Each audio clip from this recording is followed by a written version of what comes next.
Cigarette এটা মুসলমানদের জন্য হারাম হারাম হারাম। কোন মানুষ বলতে পারে না যে সিগারেট হালাল, কোন মানুষের পক্ষে বলা সম্ভব না। যারা বলেছে এটা মাকরু তারা ভুলের মধ্যে আছে, তারা একেবারে তারা পরিপূর্ণভাবে তারা ভুলের মধ্যে আছে। জিনিসটা হারাম হারাম হারাম, এর মধ্যে কোনো সন্দেহ নাই। কারণ এই জিনিস খাওয়ার আগে বিসমিল্লাহ বলা যায় না, খাওয়ার পরে আলহামদুলিল্লাহ বলা যায় না। এটা প্রচন্ড দুর্গন্ধময়, এর মধ্যে জাহান্নামের 3টি উপাদান আছে, এর মধ্যে জাহান্নামের আগুন আছে, এর মধ্যে জাহান্নামের ধোঁয়া আছে এবং এই জাহান্নামের দুর্গন্ধ আছে। কয়টা উপাদান আছে জাহান্নামের? জাহান্নামের 3টা উপাদান এর মধ্যে আছে।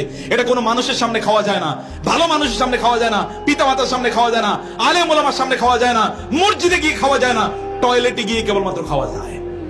কত নিকৃষ্ট এগুলো মুসলমানদের মুখে কিভাবে উঠে!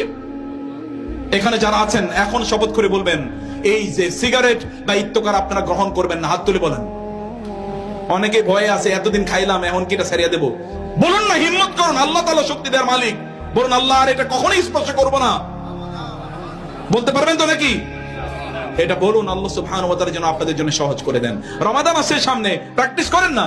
এই যে সামনে রমাদান আসছে, এখন আমি অনেককে বলবো 2 নম্বর যে কাজটি, প্রিয় ভাইরা, বহু জিনিস যে আমরা এই যে ওলামায়ে কেরামরা আছেন, এই যে জামা আছে না, এই টুপি, এই যে দাড়ি, এই যে জামা, এগুলোর কারণে বহু হারাম কাজ থেকে আল্লাহ তাআলা আমাদেরকে আল্লাহ রক্ষা করেন নিজের হাতে। কিভাবে রক্ষা করেন জানেন? এই দাড়ি টুপির কারণে খারাপ জিনিসের দিকে তাকাতেই পারি না। এই টুপি এই জামা কাপড় নিয়ে কি সিনেমা হলে ঢুকতে পারবো? কোথাও দাঁড়াইয়া আমি আমার এলাকায় সর্বশেষ অথবা দেশে অথবা বিদেশে কোথাও কোন দোকানের সামনে দাঁড়িয়ে সর্বশেষ কবে চা খেয়েছি এবং ওইখানে কবে আড্ডা দিয়েছি এরকম আমার মনে নাই। বিশ্বাস করুন, মনে নাই। গত 30 বছরে মনে পড়ে না কোনোদিন এরকম কাজ করেছি।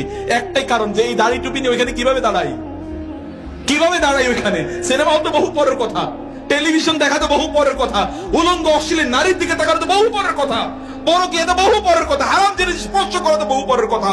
এগুলো আমাদেরকে বাঁচিয়ে দেয়। এগুলো আল্লাহ সুবহানাহু ওয়া তাআলা বাঁচানোর জন্য বহু আইটেম আল্লাহ তাআলা তৈরি করে দিয়েছেন। এখানে অনেকের এখনো দাড়ি নাই, এমন 2-4 জন একটু হাত তুলে বলেন তো যে আপনারা এখন থেকে দাড়ি রাখবেন ইনশাআল্লাহ।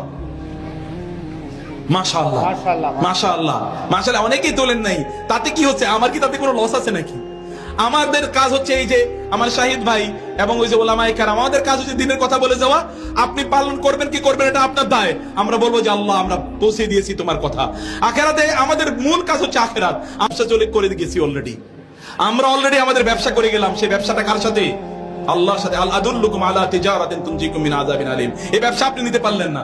আপনার স্ত্রী আপনাকে দাড়ির জন্য পছন্দ করে না। আমাদের স্ত্রীরা দাড়ির কারণে আমাদেরকে পাগলের মতো ভালোবাসে। গিয়ে জিজ্ঞেস করে দেখুন আল্লাহ রাসূল সাল্লাল্লাহু আলাইহি ওয়াসাল্লামকে তার স্ত্রীরা কেমন ভালোবাসতেন। যারা আছে ওলামায়ে কেরামদেরকে জিজ্ঞেস করেন। ওলামায়ে